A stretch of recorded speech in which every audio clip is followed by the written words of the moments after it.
सोचिए किसी बहुत माने हुए मशहूर लेखक से कहा जाए कि भाई अपनी जिंदगी की कहानी सुनाइए और वो साफ मना कर दें।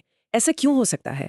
क्या हर कहानी सुनाने लायक होती है या शायद कुछ कहानियां इतनी अपनी होती हैं कि उन्हें दुनिया के सामने लाना ठीक नहीं लगता। आज हम हिंदी साहित्य के एक बहुत बहुत बड़े नाम जयशंकर प्रसाद और उनकी एक बेहद खास कविता, बल्कि मैं कहूंगी अनोखी कविता आत्मकथ्य पर बात करेंगे। हमारे पास जो सामग्री है वो हमें बताएगी कि ये कविता कैसे बनी और इसकी परतें क्या हैं। और ये कहानी हाँ अपने आप में बड़ी दिलचस्प है।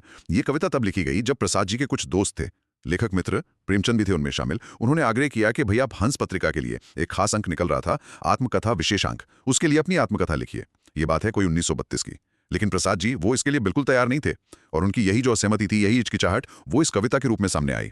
और कमाल की बात यह है कि ये कविता उसी विशेषांक में छपी भी। अच्छा, तो ये तो और भी मतलब पेचीदा हो गया। आत्मकथा लिखने से मना किया और मना करने की वजह पर एक कविता लिख दी जो आत्मकथा वाले अंक में ही छपी।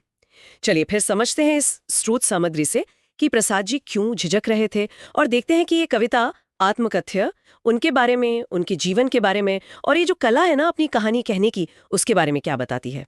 ठीक है, तो खोलते हैं इस गुत्थी को। पहले थोड़ा सा प्रसाद जी के बारे में जान लेते हैं। उनका साहित्यिक कद क्या था, क्योंकि उससे इस कविता का वजन और समझ में आएगा। जन्म 1889 में वाराणसी में एक जाने माने परिवार में। स्कूली शिक्षा ज्यादा नहीं हो पाई थी, शायद 8वीं के बाद पढ़ाई छूट गई थी कुछ पारिवारिक वजहों से। ने मतलब खुद से पढ़कर संस्कृत, पाली, प्राकृत, हिंदी, फारसी और इतिहास, दर्शन, इनका इतना गहरा अध्ययन किया कि वो अपने समय के सबसे विद्वान साहित्यकारों में गिने जाने लगे। और फिर हिंदी साहित्य में जो छायावाद का दौर आया, उसके 4 मुख्य स्तंभों में से एक बने। प्रसाद, पंत, निराला, महादेवी।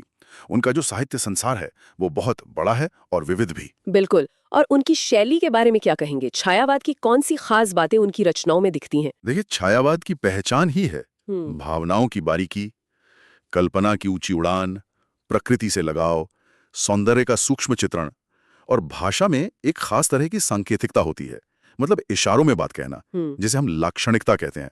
ये सारी चीजें प्रसाद जी की कविताओं में अपने शिखर पर मिलती हैं। उनके यहाँ कोमलता है, माधुर्य है और साथ ही एक दार्शनिक गहराई और ओज भी है। हाँ, उनकी इतिहास और दर्शन में जो उनकी रुचि थी वो उनके नाटकों में और काव्य में दोनों में साफ दिखती है। हाँ, उनकी कुछ खास रचनाओं का नाम लेना भी जरूरी है। कामायनी तो है ही, हम्म। जिसे आधुनिक हिंदी का शायद सबसे बड़ा महाकाव्य माना जाता है। हम्म। मंगला प्रसाद पारितोषिक भी मिला था उस पर। फिर आंसू, लहर, झरना जैसे काव्य संग्रह और नाटक, अजातशत्रु, चंद्रगुप्त, स्कंदगुप्त, ध्रुव स्वामिनी, कितने सारे कालजयी नाटक हैं। हाँ, उन्होंने हिंदी नाटक को एक नई दिशा दी। और उपन्यास भी तो लिखे, कंकाल, तितली, इरावती, जो शायद पूरा नहीं हो पाया था। जी, वो अधूरा रह गया। तो वाकई एक असाधारण प्रतिभा। तो ऐसे शिखर पर पहुंचे लेखक से जब आत्मकथा लिखने को कहा जाए तो उनका मना करना और भी चौंकाता है। चलिए अब सीधे आत्मकथ्य कविता पर आते हैं। ये जो न कहने की कविता है, ये शुरू कैसे होती है? कविता की शुरुआत ही एक उलझन से होती है, एक सवाल से। मधुप गुनगुनाकर कह जाता कौन कहानी यह अपनी, मुरझाकर गिर रही पत्तियां देखो कितनी आज घनी। यहां मधुप यानी मन रूपी भौरा। कवि कह रहे हैं कि ये मेरा मन रूपी भौरा है, पता नहीं कौन सी कहानी गुनगुना रहा है अंदर ही अंदर। और बाहर देखो तो जीवन का जो पेड़ है उसकी पत्तियां लगातार झड़ रही हैं। जीवन खत्म हो रहा है, पल पल बीत रहा है। इस गंभीर अनिश्चित माहौल में मैं अपनी कहानी क्या कहूं? ये मधुप का बिंब बहुत सुंदर है। मन की वो अंदरूनी गूंज जो शायद साफ शब्द नहीं बन पा रही, और फिर तुरंत बाद मुरझाकर गिर रही पत्तियां। ये बाहरी दुनिया की नश्वरता या शायद जीवन के खालीपन का भी संकेत है इसमें। बिल्कुल, ये दोनों पंक्तियां मिलकर एक माहौल बनाती हैं, एक अनिश्चितता का, एक उदासी का और समय के बीतने का एहसास। और इसी पृष्ठभूमि में वो दोस्तों के आग्रह का जिक्र करते हैं। इस गंभीर अनंत नीलिमा में असंख्य जीवन इतिहास, यह लो करते ही रहते हैं अपना व्यंग्य मलिन उपहास। जैसे कह रहे हो कि भाई इस विशाल दुनिया में न जाने कितने लोगों की कहानियां बिखरी पड़ी हैं और उनमें से कई तो ऐसी हैं जो खुद अपना ही मजाक उड़ाती सी लगती हैं। और फिर वो सीधे दोस्तों से ही सवाल कर लेते हैं, है ना? तब भी कहते हो कह डालूं दुर्बलता अपनी बीती। क्या तुम तब भी चाहते हो कि मैं अपनी कमजोरियां, अपनी हार, अपनी गलतियां, वो सब दुनिया के सामने रख दूं? यहाँ वो दुर्बलता शब्द इस्तेमाल करते हैं, उपलब्धि नहीं। ये बहुत मायने रखता है। हाँ, ये शब्द ही उनकी पूरी झिझक का सार है। वो अपनी कहानी को कोई महान गाथा बताने के बजाय उसे दुर्बलता की तरह देख रहे हैं। और फिर वो एक और बहुत शक्तिशाली रूपक का इस्तेमाल करते हैं। तुम सुनकर सुख पाओगे, देखोगे, ये गागर रीति, कि भाई मेरी कहानी सुनकर तुम्हें शायद थोड़ी देर के लिए सुख मिल जाए, पर तुम्हें मिलेगा क्या आखिर में? एक खाली घड़ा। मेरे जीवन में शायद ऐसा कुछ ठोस है ही नहीं जो बताने लायक हो। ये गागर रीति वाली बात सोचने पर मजबूर करती है। क्या ये सिर्फ विनम्रता है या कवि को सचमुच ऐसा लगता था कि उनका जीवन उपलब्धियों से ज्यादा खालीपन से भरा था?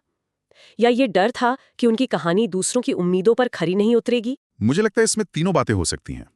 एक महान कवि की विनम्रता तो है ही, लेकिन साथ ही जीवन की सच्चाई को स्वीकार करना भी है। प्रसाद जी का जीवन आसान नहीं था, संघर्ष भरा था, व्यक्तिगत दुख भी उन्होंने झेले। तो हो सकता है उन्हें सचमुच लगता हो कि उनकी कहानी में उदासी और कमी ज्यादा है। और फिर एक और डर है जो अगली पंक्तियों में आता है, किंतु कहीं ऐसा ना हो कि तुम ही खाली करने वाले, अपने को समझो मेरा रस ले अपनी भरने वाले। हाँ, ये पंक्तियां तो सुनने वाले पर ही सवाल उठा देती हैं कि कहीं ऐसा ना हो कि तुम मेरी कहानी सुनकर ये सोचो कि मेरे जीवन के खालीपन के जिम्मेदार तुम ही हो, या कहीं तुम मेरी पीड़ा से, मेरे अनुभवों से सिर्फ अपना मनोरंजन तो नहीं कर लोगे। ये तो दूसरों की सहानुभूति पर बहुत गहरा शक है। बिल्कुल, ये पाठक की नीयत पर या कहें कि आत्मकथा सुनने वाले की मंशा पर एक सवाल है।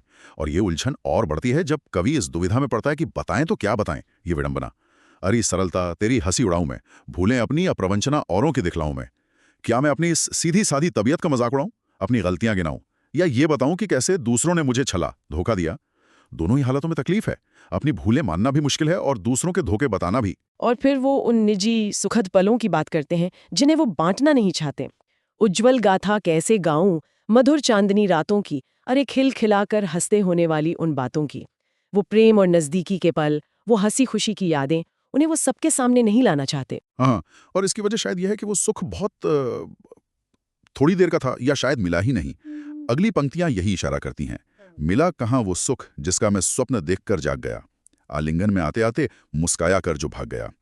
जिस सुख का सपना देखते हुए आंख खुली वो तो मिला ही नहीं। जैसे ही उसे गले लगाने को हाथ बढ़ाया वो मुस्कुराकर दूर भाग गया। ये जीवन में जो चीजें पूरी नहीं होती, अधूरी इच्छाएं, उनका कितना मार्मिक चित्रण है। और यहाँ छायावादी शैली की खूबसूरती देखिए। स्वप्न देखकर जागना, आलिंगन में आते आते मुस्कुराकर भाग जाना, इतने कोमल और सांकेतिक बिंब है ये सब। लेकिन ऐसा भी नहीं है कि जीवन में सब कुछ सूना ही रहा। कोई एक याद है जो सहारा बनी हुई है, जिसके अरुण कपोलों की मतवाली सुंदर छाया में अनुरागिनी उषा लेती थी निज सुहाग मधुमाया में। ये पंक्तियां किसी प्रिय की सुंदरता और प्रेम की याद दिलाती हैं ना, जो सुबह की लाली की तरह जीवन में उजाला लाती थी। बिल्कुल, वो याद उनके थके हुए जीवन के रास्ते का संबल है, सहारा है। कभी कहते हैं उसकी स्मृति पाथेय बनी है थके पथिक की पंथा की। पाथेय यानी रास्ते का भोजन, जो मुसाफिर को आगे चलने की ताकत देता है। ये याद उनके लिए वही काम करती है। लेकिन वो इस निजी याद को भी कुरेदना नहीं चाहते। वो नहीं चाहते कि लोग उनके जीवन की गुदड़ी को उधेड़ कर देखें। इसीलिए वो कहते हैं, सीवन को उधेड़ कर देखोगे क्यों मेरी कंथा की। मेरी इस फटी पुरानी गुदड़ी की सिलाई उधेड़ कर क्या देखना चाहते हो? जो ढका है उसे ढका ही रहने दो। ये पाथे और कंथा की सीवन, ये रूपक फिर से उनकी निजता बनाए रखने की इच्छा को दिखाते हैं। एक तरफ वो याद सहारा भी है, दूसरी तरफ वो इतनी निजी है कि उसे खोलकर दिखाना नहीं चाहते। ये कश्मकश पूरी कविता में चलती रहती है। सुंदर बिंबों, प्रतीकों, रूपकों के सहारे कहते हैं। मधोप, गागर रीति, स्वप्न, पाथे, कंथा, ये सब सिर्फ शब्द नहीं है, ये भावनाओं को ढोरे हैं। भाषा देखिए कितनी संस्कृत निष्ठ और सधी हुई है, फिर भी कितनी भावुक है। अरुण कपोल, अनुरागिनी उषा जैसे प्रयोग भाषा में एक तस्वीर सी बना देते हैं, एक सौंदर्य लाते हैं। तो आखिर में कभी किस नतीजे पर पहुंचते हैं? वो चुप रहना क्यों बेहतर समझते हैं? वो खुद ही ये सवाल उठाते हैं। छोटे से जीवन की कैसे बड़ी कथाएं आज कहूं, क्या ये अच्छा नहीं कि औरों की सुनता मैं मौन रहूं? मेरा जीवन तो बहुत छोटा और साधारण सा है, उसकी बड़ी बड़ी कहानियां मैं कैसे गढ़ूं? क्या ये ज्यादा अच्छा नहीं होगा कि मैं दूसरों की सुनता रहूं और खुद चुप रहूं? ये पंक्तियां, क्या ये सिर्फ विनम्रता है या इनमें एक तरह की थकान भी महसूस होती है? ये है मेरी मौन व्यथा। मेरी इस सीधी सादी भोली सी कहानी को सुनकर तुम्हारा क्या भला होगा? और सबसे जरूरी बात, अभी सही समय नहीं है। क्यों? क्योंकि मेरी जो पीड़ा है, मेरा जो दुख है, मौन व्यथा, वो अभी थका हुआ है, सोया हुआ है, शांत है। मैं उसे जगाना नहीं चाहता, उसे कुरेदना नहीं चाहता। थकी सोई है मेरी मौन व्यथा। ये पंक्ति बहुत वजनदार है। ये सिर्फ ये नहीं कह रही कि दुख है, बल्कि ये कह रही है कि दुख इतना गहरा और पुराना है कि वो अब थक कर जैसे शांत हो गया है और उसे छेड़ना ठीक नहीं। ये अपने दर्द को दुनिया के सामने न लाने का एक बहुत ही मार्मिक तर्क है। बिल्कुल, ये सिर्फ विनम्रता या खुद को साधारण कहने का भाव नहीं है। ये अपने जख्मों को छुपाए रखने की, उन्हें दुनिया की नजरों से बचाने की एक गहरी इच्छा है। शायद उन्हें लगता है कि उनकी निजी पीड़ा को सार्वजनिक करने से न उनका भला होगा न दूसरों का। और ये उस दौर के एक और बड़े कवि हुए, हरिवंश राय बच्चन। उनके नजरिए से कितना अलग है। स्रोत में उनकी आत्मपरिचय कविता का अंश भी है। हाँ, बच्चन जी तो कहते हैं, मैं जग जीवन का भार लिए फिरता हूँ, मैं स्नेह सुरा का पान किया करता हूँ, मैं दीवानों का वेश लिए फिरता हूँ, या फिर क्यों कवि कहकर संसार मुझे अपनाए, मैं दुनिया का हूँ एक नया दीवाना। बच्चन जी में एक खुलापन है, अपनी मस्ती, अपना दर्द, अपना दीवानापन, उसे खुलकर स्वीकार करने और बताने का अंदाज है।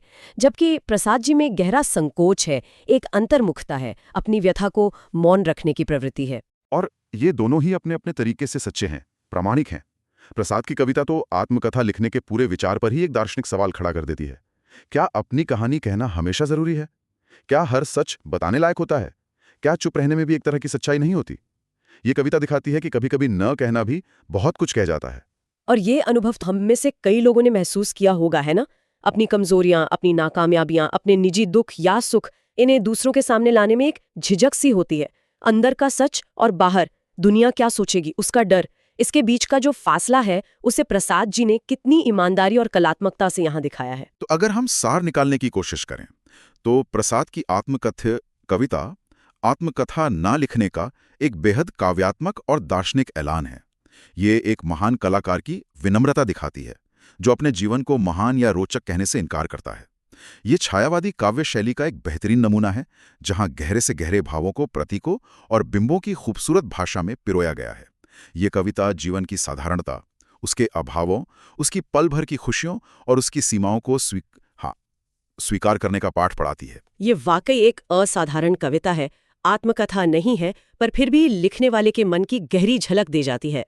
तो ये थी जयशंकर प्रसाद की कालजयी कविता आत्मकथ्य और इसके पीछे की कहानी पर हमारी आज की चर्चा, जो उपलब्ध स्रोतों पर आधारित थी। और ये हमें जरूरी सवाल के साथ छोड़ जाती है कि किसी भी व्यक्ति के लिए, चाहे वो कितना भी मशहूर क्यों ना हो, अपनी बिल्कुल निजी बातें, अपनी कमजोरियां, अपने सुख दुख, इनको सार्वजनिक मंच पर लाना कहाँ तक सही है।